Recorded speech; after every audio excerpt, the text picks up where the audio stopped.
Bonjour. Alors un petit mot sur la manipulation. En couple, ça arrive bien plus souvent qu'on le pense. Sans parler de manipulateurs pervers, quel cas il y a vraiment des critères, une trentaine de critères. Tout le monde ne l'est pas, mais on utilise parfois la manipulation en mettant des pressions différentes pour obtenir ce qu'on veut. En tout cas, dans les couples, il y a des gens qui sont plus ou moins manipulateurs et en général, on retrouve un cycle en 4 points. Le premier point, c'est lorsqu'il y a un climat de tension, le conjoint violent psychologiquement, par des mots et puis parfois physiquement, a des attitudes, des gestes, il met la pression, il fait monter vraiment la tension, il menace, il fait des insinuations. Voilà, et la victime, elle, eh ben, sent que ça va aller mal et du coup, elle fait tout pour que ça aille bien.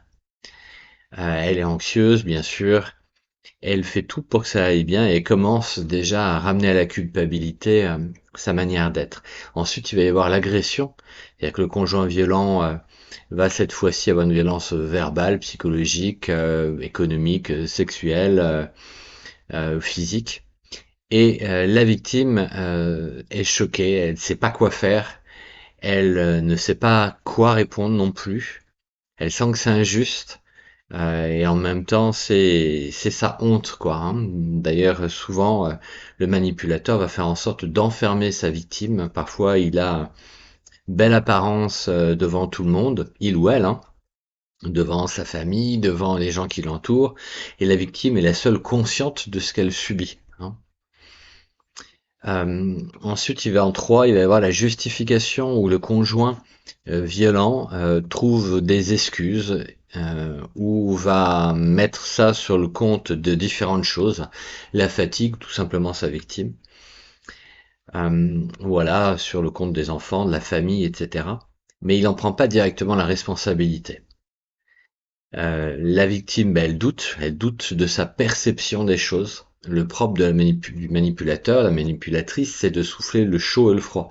Tantôt c'est noir, tantôt c'est blanc, tantôt c'est oui, tantôt c'est non. Et il fait des généralités. C'est très important pour comprendre la suite.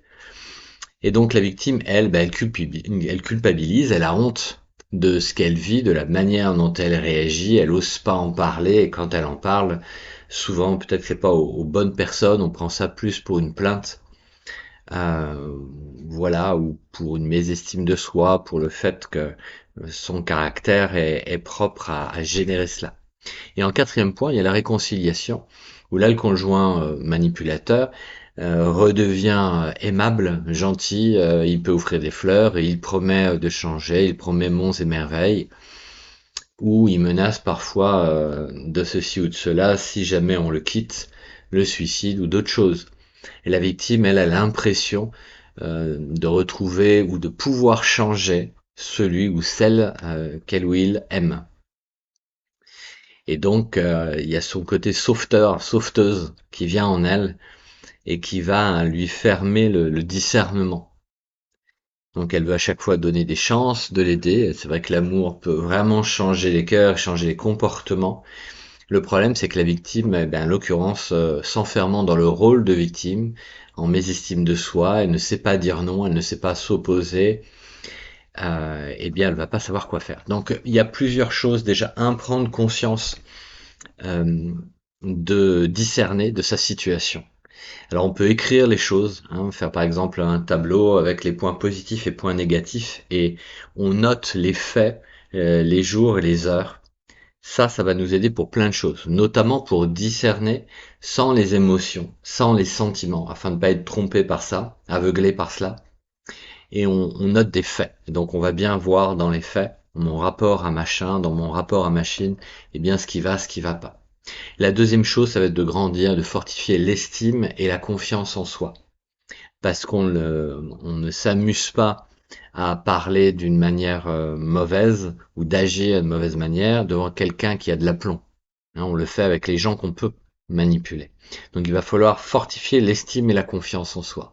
Troisième point, peut-être voir la communication bienveillante, c'est-à-dire apprendre à prendre du recul, à noter, à laisser couler un petit peu les émotions, à savoir se ressourcer et puis à pouvoir dire, parler d'une manière différente, à oser mettre sur la table les points qui vont pas. Mais ça se fait petit à petit. C'est vraiment le travail de la communication relationnelle bienveillante. Et ensuite, le fait de noter pour discerner, ça va aussi nous donner de l'assurance vis-à-vis une discussion. La plupart des victimes se plaignent de ne pas savoir quoi dire et, et, et de d'aller selon les humeurs, et le chaud et le froid que souffle le manipulateur ou la manipulatrice. Du coup, noter, ça va permettre de se dire à soi-même, non, non, là il s'est passé ceci, là il a dit cela, ou elle a dit cela, là voici les faits. Et en relisant ces faits, eh bien moi je vais pouvoir comprendre et être sûr de moi et mettre le manipulateur ou la manipulatrice dans les cordes. C'est-à-dire dire non, non, là il s'est passé ceci, là tu as fait cela, là tu as dit telle chose, tel jour, à telle heure.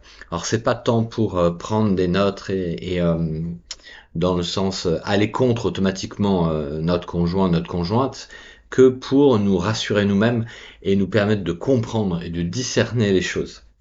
Et en même temps, quand un manipulateur, une manipulatrice est mis dans les cordes, il faut faire attention, c'est le moment où il lui reste que la violence euh, pour, euh, pour s'exprimer parce qu'il ne sait pas se remettre en question. Donc si la manipulation est de l'ordre d'une maladie, vraiment une déficience particulière mentale, et il n'y a qu'une chose à faire, hein, c'est fuir. Fuir et demander de l'aide. Essayer de demander de l'aide à des personnes de confiance ou une personne de confiance autour de soi ou un professionnel. Voilà, sinon, eh bien, la communication bienveillante va petit à petit nous aider à rétablir des choses et un rapport, une communication humaine plus apaisée et plus équitable. Voilà, à très bientôt.